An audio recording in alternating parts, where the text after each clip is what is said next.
Spectroscopy की परिभाषा या फिर एनएमआर स्पेक्ट्रोस्कोपी क्या होती है पढ़ चुके थे। इसके दो टाइप थे, पीएमआर एंड सीएमआर। पीएमआर में हाइड्रोजन के नाभिक या फिर हाइड्रोजन के में नाभिक में एक प्रोटॉन को लेकर उसे बाह्य चुंबकीय क्षेत्र में रखते हैं, फिर रेडियो वेव्स डालते हैं, फिर उससे उनमें अनुनाद होता है, फिर लास्ट में जाके हम किसी भी ऑर्गेनिक कंपाउंड की स्ट्रक्चर आइडेंटिफाई करते हैं। लेकिन सीएमआर में हमें नाभिक चेंज करना होता है। सीएमआर में हमें कार्बन के नाभिक को, कार्बन कौन सा कार्बन 13 जो कि कार्बन का एक समस्थानिक है। यहाँ तक पढ़ लिया था। इसके बाद अब टॉपिक है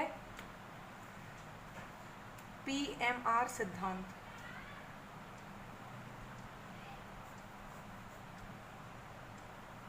पीएमआर सिद्धांत में सबसे पहले ये बताया जाता है कि जिस तरह से इलेक्ट्रॉन दो प्रकार के चक्रण कर सकता है, एक +12 एंड सेकेंड -12। +12 का मतलब दक्षिणावर्त और -12 वामावर्त। तो पीएमआर सिद्धांत में बताया कि जिस प्रकार इलेक्ट्रॉन दो प्रकार के चक्रण +12 और -12 करता है, उसी तरह से जो प्रोटॉन होता है इसमें भी दो प्रकार के चक्रण हो सकते हैं। अब हाइड्रोजन के नाभिक में एक प्रोटॉन होता है तो हो सकता है उसके दक्षिणावर्त चक्रण हो सकता है वामावर्त। तो हम लिखेंगे दो प्रकार के ये भी चक्रण कर सकता है प्रोटॉन, +12 एंड सेकेंड -12। अगर इन चक्रणों के बारे में पता लगाने की कोशिश करें बाह्य चुंबकीय क्षेत्र की अनुपस्थिति में, तो हम ये नहीं आइडेंटिफाई कर सकते कि कौन सा चक्रण है। मतलब अगर हम बाह्य चुंबकीय क्षेत्र की अनुपस्थिति रखें, बाह्य चुंबकीय क्षेत्र अगर एब्सेंट हो, बाह्य चुंबकीय क्षेत्र अगर एब्सेंट हो तो हम चक्रणों को विभेदित नहीं कर सकते। किनको? चक्रणों को विभेदित नहीं कर सकते बाह्य चुंबकीय क्षेत्र की अनुपस्थिति में। लेकिन जैसे ही हम बाह्य चुंबकीय क्षेत्र लगा देते हैं, जैसे ही हमने क्या लगाया, बाह्य चुंबकीय क्षेत्र अब हो गया प्रेजेंट। जैसे ही बाह्य चुंबकीय क्षेत्र उपस्थित हुआ तो इन चक्रणों के ऊर्जा स्तर दो स्तरों में विभाजित हो जाते हैं, दो अलग अलग ऊर्जा स्तरों में विभाजित हो जाते हैं, एक निम्न ऊर्जा स्तर, एक उच्च ऊर्जा स्तर। अब निम्न ऊर्जा स्तर और उच्च ऊर्जा स्तर कैसे बनते हैं, उसके लिए सबसे पहले हमने फर्स्ट कैटेगरी ली। मानो जो नाभिक है, अब नाभिक प्रोटॉन, हम पीएमआर में सिर्फ एक प्रोटॉन या फिर हाइड्रोजन के नाभिक की बात कर रहे हैं तो हम डायरेक्ट नाभिक भी कह सकते हैं। अगर नाभिक का चक्रण +12 है तो हम फर्स्ट कंडीशन लेके चल रहे हैं। अगर नाभिक का चक्रण +12 है तो हम पहले दोनों के चक्रण बना लेते हैं। ये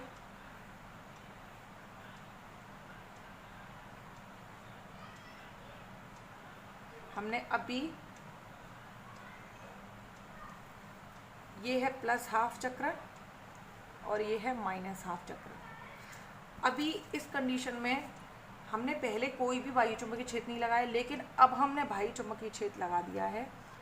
तो जैसे ही हमने बाह्य चुंबकीय क्षेत्र लगाया, ये B0 बाह्य चुंबकीय क्षेत्र की दिशा है, ये बाह्य चुंबकीय क्षेत्र की दिशा है। हमने जैसे ही बाह्य चुंबकीय क्षेत्र लगाया तो जो चक्रण दक्षिणावर्त होता है, हमने ये +12 लिया है, वो दक्षिणावर्त चक्रण है। तो जो चक्रण दक्षिणावर्त की स्थिति में होते हैं तो दक्षिणावर्त, अब ये चक्रण कर रहे हैं दक्षिणावर्त, तो मैंने एनएमआर की परिभाषा में बताया था कि जब इंट्रोडक्शन पढ़ाया था तो कि आवेश जब चक्रण करता है फिर गति करता है तो चुंबकीय क्षेत्र उत्पन्न होता है। तो उसके दक्षिणावर्त चक्रण के कारण चुंबकीय क्षेत्र ये उत्पन्न करेगा, जिसे क्या कह देंगे हम, प्रेरित चुंबकीय क्षेत्र। ठीक है, दक्षिणावर्त चक्रण के कारण इसने प्रेरित चुंबकीय क्षेत्र उत्पन्न किया और प्रयुक्त चुंबकीय क्षेत्र इस दिशा में लगाया तो उसकी दिशा भी सेम है। तो प्रेरित चुंबकीय क्षेत्र और प्रयुक्त, यहाँ पर हम लगा देते हैं प्रयुक्त चुंबकीय क्षेत्र। तो प्रेरित और प्रयुक्त दोनों की दिशा कैसी है? अनुदिश है। दोनों की दिशा अनुदिश है। तो इन दोनों की दिशा अनुदिश होने की स्थिति में इन दोनों के मध्य आकर्षण कार्य करने लगता है। अब इनके मध्य काम करेगा आकर्षण। जब प्रेरित चुंबकीय क्षेत्र, ये रहा इसकी प्रेरित चुंबकीय क्षेत्र और प्रयुक्त चुंबकीय क्षेत्र, इन दोनों की दिशा सेम हो जाती है, तो उस कंडीशन में आकर्षण बल लगने लगता है और इस आकर्षण से जो ऊर्जा स्तर प्राप्त होते हैं वो निम्न ऊर्जा स्तर होते हैं। कैसे ऊर्जा स्तर होते हैं? निम्न ऊर्जा स्तर। आकर्षण की स्थिति में हमेशा निम्न ऊर्जा, आकर्षण की स्थिति में अपने बिहेवियर के अकॉर्डिंग उनमें आकर्षण होता है, पास पास स्थिति में आते हैं, कोई ऊर्जा नहीं देनी पड़ती है, इसका मतलब वो बहुत लो एनर्जी लेवल में है। आकर्षण की स्थिति मतलब निम्न ऊर्जा स्तर। लेकिन अगर हम इस वाले चक्रण की बात करें, अभी हमने इस वाले की बात की थी प्लस हाफ, दक्षिणावर्त चक्रण की हमने बात की थी, अब हम वामावर्त की बात कर रहे हैं। वामावर्त जब चक्रण अगर दक्षिणावर्त हो तो आकर्षण होगा, वो निम्न ऊर्जा स्तर होगा। लेकिन जब वामावर्त हो तो उस कंडीशन में अब चक्रण तो हो रहा है, चक्रण उत्पन्न होगा तो उसमें भी चुंबकीय क्षेत्र उत्पन्न होगा और चुंबकीय क्षेत्र की दिशा इस कंडीशन में, इसमें ये तो प्रयुक्त हो गया, इसके द्वारा प्रेरित होगा, तो प्रयुक्त चुंबकीय क्षेत्र और वह प्रेरित चुंबकीय क्षेत्र दोनों की दिशा कैसी है? विपरीत दिशा है, विपरीत। और दोनों की दिशा विपरीत होना प्रतिकर्षण को बताएगा। विपरीत स्थिति होने की स्थिति में प्रतिकर्षण होगा और प्रतिकर्षण का मतलब है वो एनर्जी खर्च करके उनको दूर करने की कोशिश कर रहे हैं। प्रतिकर्षण का सीधा मतलब होता है उच्च ऊर्जा स्तर और आकर्षण का सीधा मतलब होता है निम्न ऊर्जा स्तर। तो ये कौन से ऊर्जा स्तर में होंगे?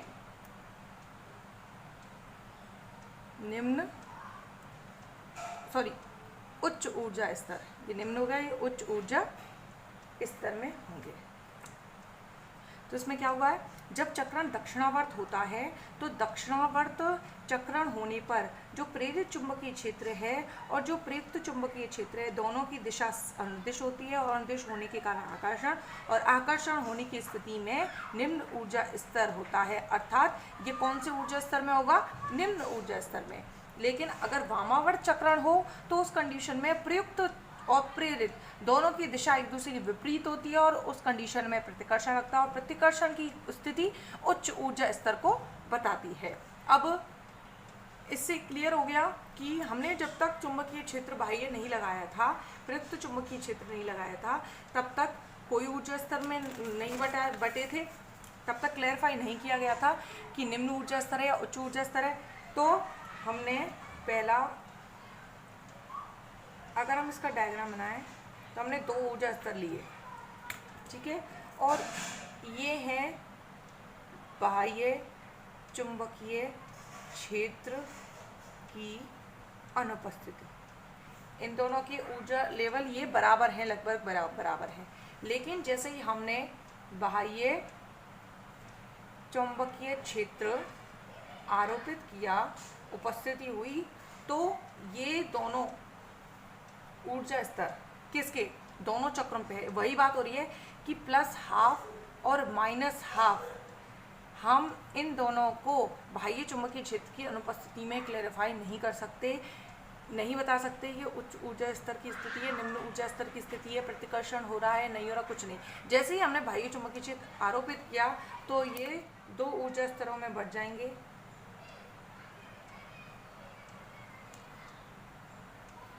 ये निम्न ऊर्जा स्तर, निम्न ऊर्जा स्तर कौन सा किसके लिए होगा? ये प्लस हाफ के लिए।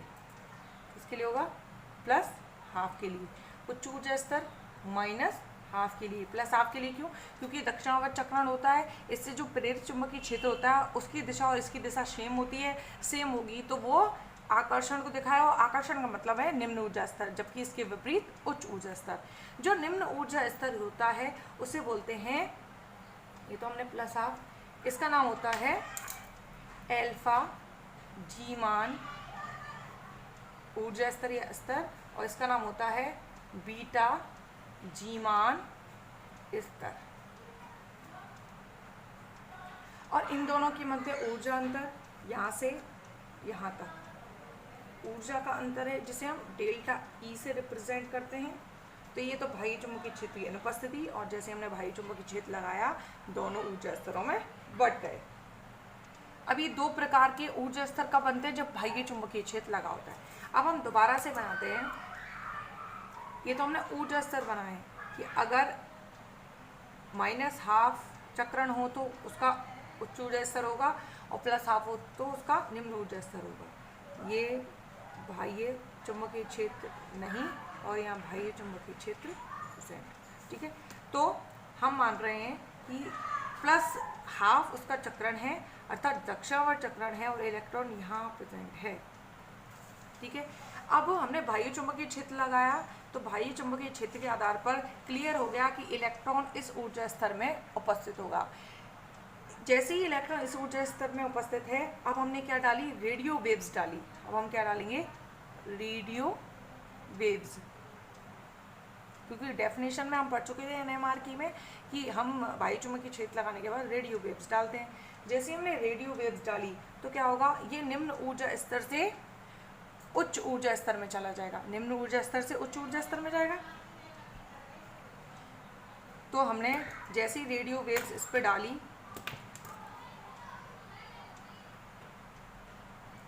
तो हमने माना यहाँ पर चला गया, यहाँ चला गया। ये एक अनस्टेबल कंडीशन है, क्योंकि एनर्जी गेन की है और फिर उसके बाद हायर एनर्जी लेवल में गया है। अनस्टेबल कंडीशन है, कुछ समय वहाँ रहेगा, फिर दोबारा से यहाँ आएगा, एनर्जी निकाल के फिर दोबारा से अपने निम्न ऊर्जा स्तर में आएगा। फिर दोबारा से अगर हमने रेडियो वेव्स डाली, उसे एनर्जी मिली, फिर उच्च ऊर्जा स्तर, फिर निम्न ऊर्जा स्तर। इस तरह से जो इलेक्ट्रॉन होता है वो निम्न, फिर उच्च, फिर निम्न, फिर उच्च, इस तरह से बार बार अपनी जगह बदलता रहता है, और इसी को बोलते हैं अनुनाद। तो ये इसकी ये क्रिया क्या कहलाती है? अनुनाद। और इस अनुनाद करने की घटना को हम कहते हैं फ्लिपिंग। और इस अनुनाद करने की घटना को फ्लिपिंग कहा जाता है। तो पहले तो हमने एनर्जी लेवल दो प्रकार के बटे क्यों, पहले ये बताया। बाह्य चुंबकीय क्षेत्र की जब अनुपस्थिति थी तो दोनों एनर्जी लेवल बराबर थे, लेकिन जैसे ही बाह्य चुंबकीय क्षेत्र प्रेजेंट हुआ तो +½ चक्रण के कारण निम्न ऊर्जा स्तर और -½ के कारण उच्च ऊर्जा स्तर बनेगा। अगर कोई इलेक्ट्रॉन +½ चक्रण वाला है तो वो निम्न ऊर्जा स्तर में प्रेजेंट होगा, और उच्च ऊर्जा स्तर वाला है -½ है तो उच्च ऊर्जा स्तर। तो सबसे पहले कंडीशन +½ वाली ही आती है। अगर हम प्रोटॉन PMR सिद्धांत के लिए हाइड्रोजन की प्रोटॉन की बात करें तो उसका चक्रण सबसे पहले +½ ही होगा। तो +½ चक्रण होगा तो वो इलेक्ट्रॉन यहाँ पर प्रेजेंट है। जैसे हमने रेडियो वेव्स डाली, ऊपर जाएगा इलेक्ट्रॉन, रेडियो वेव्स से एनर्जी मिली इसलिए ऊपर गया है, फिर दोबारा से एनर्जी रिलीज करेगा, फिर यहाँ पर आएगा, बार बार अपनी जगह को बदलेगा, इसी को बोलते हैं अनुनाद। और अनुनाद की यह घटना कहलाती है फ्लिपिंग। जो इन दोनों ऊर्जा स्तरों के मध्य ऊर्जा अंतर है उसे डेल्टा ई से रिप्रेजेंट किया गया है, और डेल्टा ई बराबर फॉर्मूला होता है डेल्टा ई बराबर μBmH0/I। ये फॉर्मूला है डेल्टा ई का। यहाँ पर म्यू नाभिकीय चुंबकीय आघूर्ण, Bm bore magneton constant, H0 चुंबकीय क्षेत्र की तीव्रता, और I कोणीय संवेग, नाभिक के एकल चक्रण के लिए कोणीय संवेग या फिर स्पिन क्वांटम नंबर, ठीक है। लेकिन हम जानते हैं डेल्टा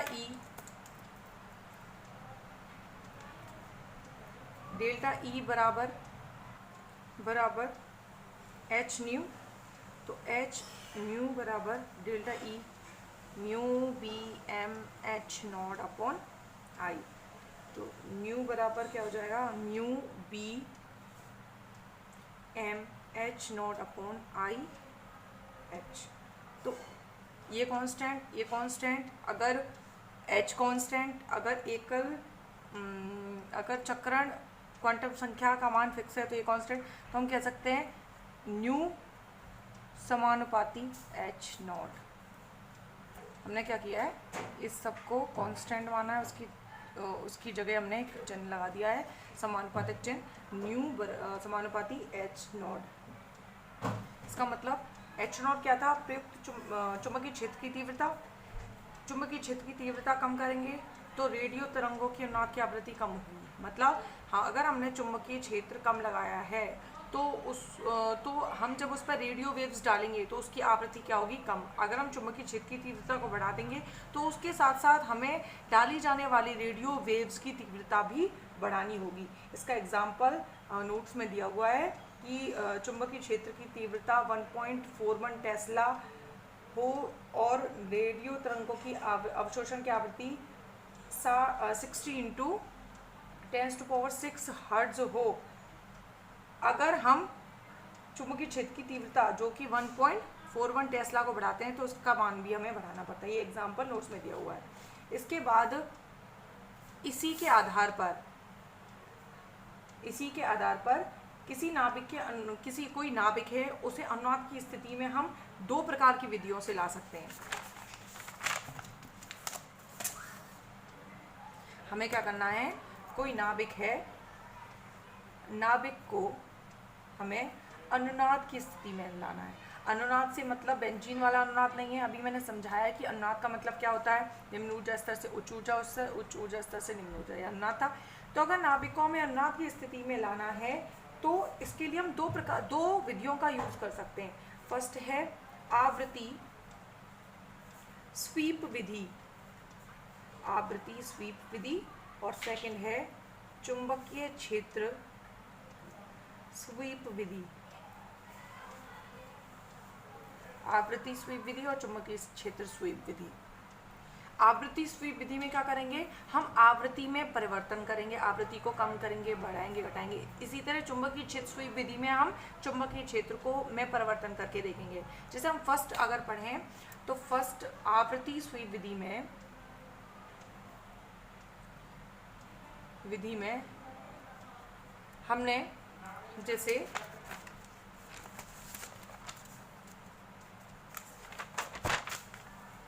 जैसे हमने रेडियो वेव्स डाली, बाह्य चुंबकीय क्षेत्र लगाया, तो इस कंडीशन में जैसे हमने बाह्य चुंबकीय क्षेत्र लगाया, दोनों ऊर्जा अंतर विभक्त हो गए, और अगर दक्षिणावर्त चक्रण है तो इलेक्ट्रॉन निम्न ऊर्जा स्तर में आ गया।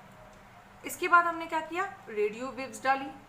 तो हमने क्या किया, सबसे पहले जो बाह्य चुंबकीय क्षेत्र लगाया है, हमें बाह्य चुंबकीय क्षेत्र के अकॉर्डिंग ही रेडियो वेव्स डालनी है।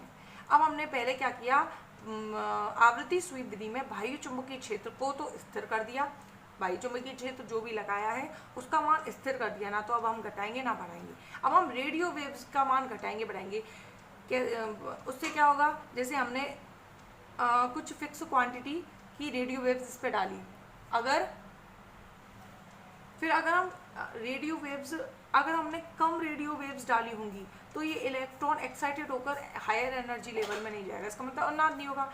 तो हम इस बाह्य चुंबकीय क्षेत्र जो फिक्स किया है उसको फिक्स रहने देंगे और रेडियो वेव्स को का मान घटाएंगे बढ़ाएंगे। जैसे अगर हमने रेडियो वेव्स का मान बढ़ाया तो अगर इलेक्ट्रॉन को इतनी एनर्जी मिल जाती है कि वह हायर एनर्जी लेवल में चले जाए तो एनर्जी को लेगा और इलेक्ट्रॉन हायर एनर्जी लेवल में चला जाएगा। इसी तरह तो हम क्या करेंगे, आवृत्ति स्वीप विधि में चुंबकीय क्षेत्र को फिक्स रखेंगे और आवृत्ति को चेंज करेंगे, और इस तरह आवृत्ति को चेंज करके घटाकर या बढ़ाकर, ऐसा भी हो सकता है कि आवृत्ति को हमने इलेक्ट्रॉन को जो आवृत्ति हायर एनर्जी लेवल में जाने के लिए चाहिए वह इलेक्ट्रॉन उतनी ही एनर्जी लेकर हायर एनर्जी लेवल में जाएगा, ना तो उससे कम ना ही ज़्यादा। अगर हमने अधिक रेडियो वेव्स दे रखी होंगी तो भी इलेक्ट्रॉन हायर एनर्जी लेवल में नहीं जाएगा, हमें रेडियो वेव्स की आवृत्ति को कम करना पड़ेगा, तब जाके इलेक्ट्रॉन हायर एनर्जी लेवल में जाएगा। तो ऐसा भी हो सकता है कि आवृत्ति को हमें कम करना पड़े, ऐसा भी हो सकता है आवृत्ति को हमें बढ़ाना पड़े, दोनों ही कंडीशन पॉसिबल है। इसके बाद अगर हमने चुंबकीय क्षेत्र स्वीप विधि ली तो इस विधि में क्या होगा, इसमें हमें आवृत्ति को स्थिर रखना है। हमने क्या किया, फिक्स कर दी कि आवृत्ति इतनी ही है जो वैल्यू ली है। तो उसके बाद हम क्या करेंगे, चुंबकीय क्षेत्र को घटाकर या बढ़ाकर देखेंगे। चुंबकीय क्षेत्र की तीव्रता का मान घटाएंगे बढ़ाएंगे, क्योंकि आवृत्ति समानुपाती चुंबकीय क्षेत्र की तीव्रता है, इसीलिए हम चुंबकीय क्षेत्र की तीव्रता को बढ़ाकर घटाकर दोनों तरह से देखेंगे। किसी एक कंडीशन में इलेक्ट्रॉन क्या करेगा, निम्न लोअर एनर्जी लेवल से हायर एनर्जी लेवल में चला जाएगा। तो हमने पहले जो रिलेशन बताया न्यू समानुपाती एच नॉट, तो इसकी वजह से हमें दो प्रकार की विधि मिल गई, आवृत्ति और चुंबकीय क्षेत्र विधि, जिसमें हम आवृत्ति को घटा बढ़ाकर भी अनुनाद की स्थिति ला सकते हैं और चुंबकीय क्षेत्र को भी घटा बढ़ाकर हम अनुनाद की स्थिति को ला सकते हैं। अब इसके बाद नेक्स्ट टॉपिक है नाभिकीय परिरक्षण एवं विपरिरक्षण। नाभिकीय परिरक्षण विपरिरक्षण।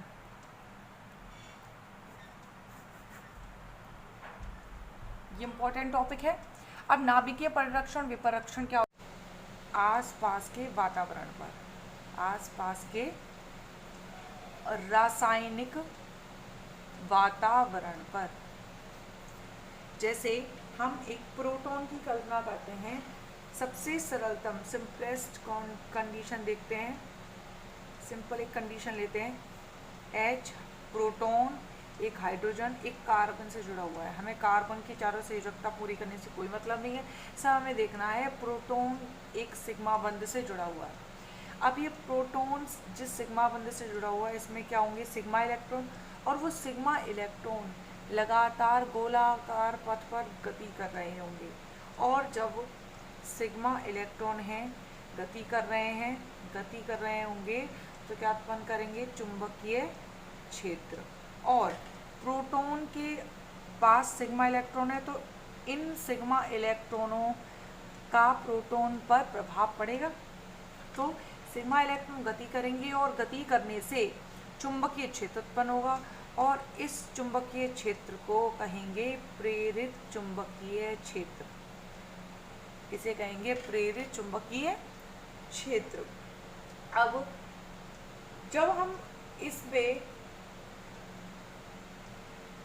बाह्य चुंबकीय क्षेत्र लगाने की कोशिश करेंगे, बाह्य चुंबकीय क्षेत्र लगाएंगे, जिसे हम कहेंगे प्रयुक्त चुंबकीय क्षेत्र।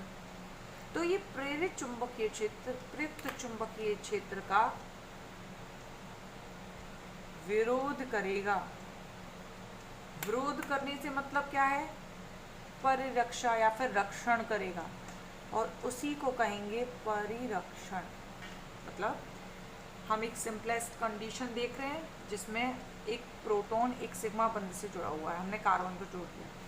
इसमें प्रोटॉन के पास सिग्मा इलेक्ट्रॉन, ये सिग्मा इलेक्ट्रॉन गति कर रहे होंगे गोलाकार पथ पर, जिससे चुंबकीय क्षेत्र उत्पन्न होगा, और ये चुंबकीय क्षेत्र प्रेरित चुंबकीय क्षेत्र कहलाएगा। जैसे हम बाह्य चुंबकीय क्षेत्र लगाएंगे, जिसे हम प्रयुक्त चुंबकीय क्षेत्र कहेंगे, ये प्रेरित चुंबकीय क्षेत्र इस प्रयुक्त चुंबकीय क्षेत्र का विरोध करेगा। तो इसी विरोध को कहते हैं परिरक्षण, या फिर हम कह सकते हैं प्रेरित चुंबकीय क्षेत्र प्रयुक्त चुंबकीय क्षेत्र से इसकी रक्षा करेगा। तो यही होता है परिरक्षण। अब परिरक्षण होने से प्रभाव क्या पड़ता है, परिरक्षण होने से प्रभाव ये पड़ता है कि प्रोटॉन का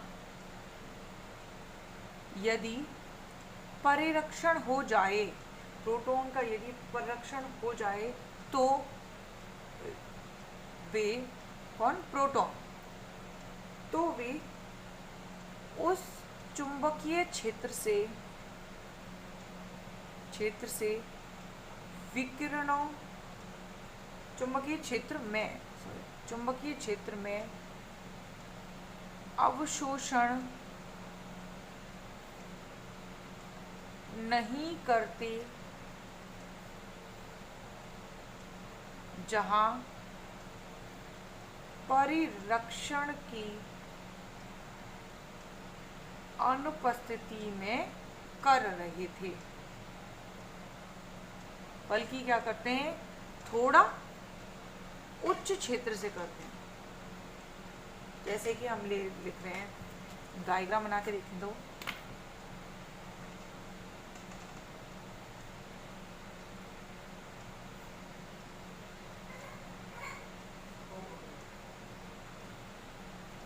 हमने एक एरो का निशान बनाया, एक तरफ लिखेंगे निम्न क्षेत्र और एक तरफ लिख रहे हैं उच्च क्षेत्र। ये उच्च क्षेत्र है आगे की तरफ और ये निम्न क्षेत्र। उच्च क्षेत्र और निम्न क्षेत्र हम जब पैमाना डेल और टॉप पैमाना पढ़ेंगे उसमें ज़्यादा क्लियर होगा कि निम्न क्षेत्र कौन सी तरफ होता है, उच्च क्षेत्र कौन सी तरफ होता है। तो हम इस तरफ देखें तो परिरक्षण की अनुपस्थिति होगी और इस तरफ देखें तो परिरक्षण की उपस्थिति होगी। ये बाह्य चुंबकीय क्षेत्र है। हमें एनएमआर स्पेक्ट्रोस्कोपी में क्या करना पड़ता है, नाभिक को बाह्य चुंबकीय क्षेत्र में रखना होता है। तो बाह्य चुंबकीय क्षेत्र में रखने पर वे चुंबकीय क्षेत्र का अवशोषण भी करेगा। उसी अवशोषण के आधार पर जो ऊर्जा स्तर है 2 स्तरों में विभक्त हो रहे थे। लेकिन अब एक टर्म है कि नाभिकीय परिरक्षण और नाभिकीय विपरीक्षण में क्या होता है। नाभिकीय परिरक्षण और विपरीक्षण में परिरक्षण की बात करें तो नाभिक प्रोटॉन की, नाभिक में भी प्रोटॉन, हमने उसकी कंडीशन ली जिसमें वह सिग्मा बंध से जुड़ा हुआ है।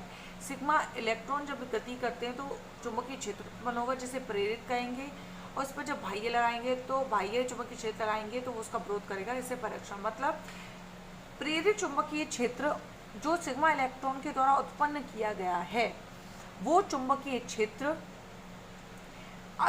उस चुंबकीय क्षेत्र के द्वारा बाह्य चुंबकीय क्षेत्र का विरोध किया जाने से मतलब है, मानो हमने जैसे ही एक प्रोटॉन लिया, प्रोटॉन में प्रेरित चुंबकीय क्षेत्र उत्पन्न ही हो रहा है, उत्पन्न पहले से ही हो रहा है, हमें अब उस पर बाह्य चुंबकीय क्षेत्र लगाना है जिससे एनएमआर की आगे प्रोसेस कंप्लीट हो सके। हमने बाह्य चुंबकीय क्षेत्र लगाया। हम जब कम बाह्य चुंबकीय क्षेत्र लगाएंगे तो प्रेरित चुंबकीय क्षेत्र बाह्य का विरोध कर देगा, तो उस बाह्य चुंबकीय क्षेत्र का कोई प्रभाव नहीं होगा, तो आगे संकेत नहीं मिल पाएंगे। तो हमें क्या करना पड़ेगा, उस बाह्य चुंबकीय क्षेत्र का मान बढ़ाना पड़ेगा। बाह्य चुंबकीय क्षेत्र का मान जैसे जैसे बढ़ाएंगे तो एक कंडीशन ऐसी आएगी कि प्रेरित चुंबकीय क्षेत्र पर प्रेरित चुंबकीय क्षेत्र प्रभावी हो जाएगा। इसी के बेसिस पर बताया जाता है कि अगर परिरक्षण की अनुपस्थिति है, परिरक्षण नहीं हो रहा, तो संकेत निम्न क्षेत्र से ही शोषित हो जाएंगे, मतलब कम बाह्य चुंबकीय क्षेत्र में ही काम चलेगा। लेकिन अगर परिरक्षण की उपस्थिति हो जाती है, अगर रक्षा की जा रही प्रेरित चुंबकीय क्षेत्र, परिरक्षण से मतलब है प्रेरित चुंबकीय क्षेत्र प्रभावी हो रहा है, तो हमें इसको अप्रभावी बनाने के लिए प्रयुक्त चुंबकीय क्षेत्र का मान बढ़ाना पड़ेगा। और प्रयुक्त चुंबकीय क्षेत्र बढ़ाने का मतलब है उच्च क्षेत्र, उच्च चुंबकीय क्षेत्र लगाना। तो यही बोल देते हैं कि संकेत निम्न से उच्च क्षेत्र की ओर चले जाते हैं, अर्थात अवशोषण निम्न क्षेत्र से नहीं होगा। कम बाह्य चुंबकीय क्षेत्र लगाने से कोई काम नहीं चलेगा, हमें उच्च चुंबकीय क्षेत्र या उच्च प्रयुक्त चुंबकीय क्षेत्र या उच्च बाह्य चुंबकीय क्षेत्र लगाना पड़ेगा।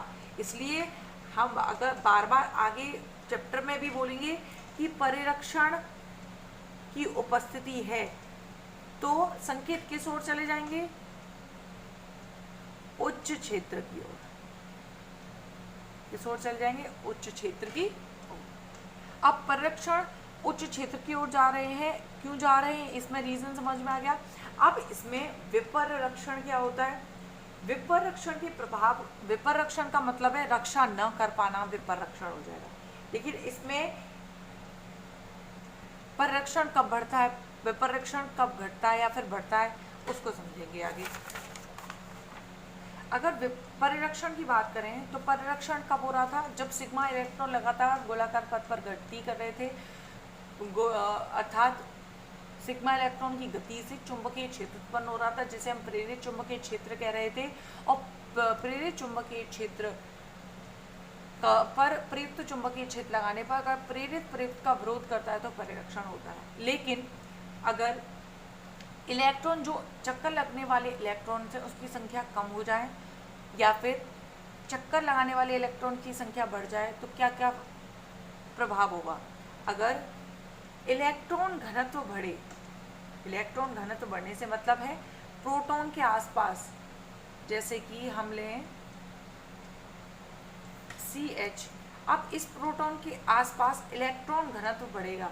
तो इलेक्ट्रॉन घनत्व बढ़ने से मतलब क्या है, चक्कर लगाने वाले इलेक्ट्रॉन की संख्या,